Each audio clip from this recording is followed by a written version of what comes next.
नेता आहे तिथे। आणि नेत्यांचा जो विषय राहिला तर आता जसं आम्ही पक्ष आहे, सगळे पक्षाचे एकमेकांशी संबंध असतात, त्याचा अर्थ असा नाही होत की त्यांना सपोर्ट जातोय। ठीक आहे, नाथाभाऊंचा विषय तो वेगळा आहे, नाथाभाऊंच्या विषयाच्या संदर्भात मी इथे जास्त काही बोलणार नाही,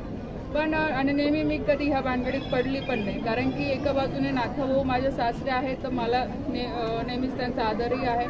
दुसरीकडे गिरीश काका आहे, आज ते माझे वडिलांसारखे आहे, मला मुलगी मानतात आणि आमचे पक्षाचे ते नेते आहेत तर ते पण मला तेवढेच जवळचे आहे। यामध्ये नक्की सँडविच माझं होतं, पण मी नेहमी प्रयत्न करते की दोघांचे वाद कसे कमी होतील, पण पक्षाच्या कामासाठी मी कधी कॉम्प्रोमाइज केलं नाही आणि म्हणून ह्या निवडणुकीमध्ये पण मी पूर्ण ताकदीने मुक्ताईनगरमध्ये शिंदे गटासमोर मी भारतीय जनता पार्टीचं पूर्ण पॅनल उभं केलेलं आहे। आज आदरणीय देवेंद्रजी माझ्यासोबत आहे, आदरणीय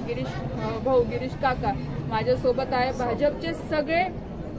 लोक आमच्यासोबत आहे, आदरणीय संजू भाऊंकडे निवडणुकीची जबाबदारी आहे, संजू भाऊ सावकारे माझ्यासोबत आहे, म्हणजे भाजपचे सगळे आमचे पदाधिकारी माझ्यासोबत आहे आणि मुक्ताईनगरमध्ये आम्ही ताकदीने लढू।